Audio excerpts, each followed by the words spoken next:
மற்றொரு முக்கிய செய்தியை பார்த்து வருகிறோம். தமிழகத்தில் 900 கோடி ரூபாயில் தொழிற்சாலையை விரிவாக்கம் செய்கிறது மில்கி மிஸ்ட் நிறுவனம். இது குறித்த கூடுதல் விவரங்களோடு இணைகிறார் நமது செய்தியாளர் அபினேஷ். அபினேஷ், இது குறித்த விவரங்களை பதிவு பண்ணலாம். மோனிஷா, 900 கோடி ரூபாயில் தொழிற்சாலையை விரிவாக்கம் செய்கிறது மில்கி மிஸ்ட் நிறுவனம்.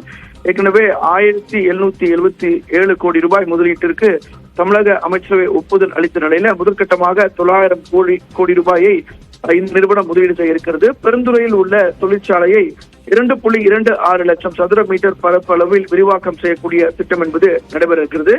இதன் மூலமாக இந்த நிறுவனத்தின் மூலமாக 450 பேருக்கு நேரடியாக வேலை வாய்ப்பு கிடைக்கும் என எதிர்பார்க்கப்படுகிறது. ஏற்கனவே அந்த நிறுவனம் தங்களுடைய ஆலையை தொடங்கி நடைபெற்று வரக்கூடிய நிலையில் தற்போது கூடுதலாக 450 பேருக்கு வேலை வாய்ப்பு கிடைக்கக்கூடிய வகையில 900 கோடி ரூபாய் மதிப்பீட்டுல அந்த நிறுவனத்தை விரிவாக்கம் செய்வதற்கான நடவடிக்கைகளை எடுத்திருக்கிறாங்க. மோனிஷா,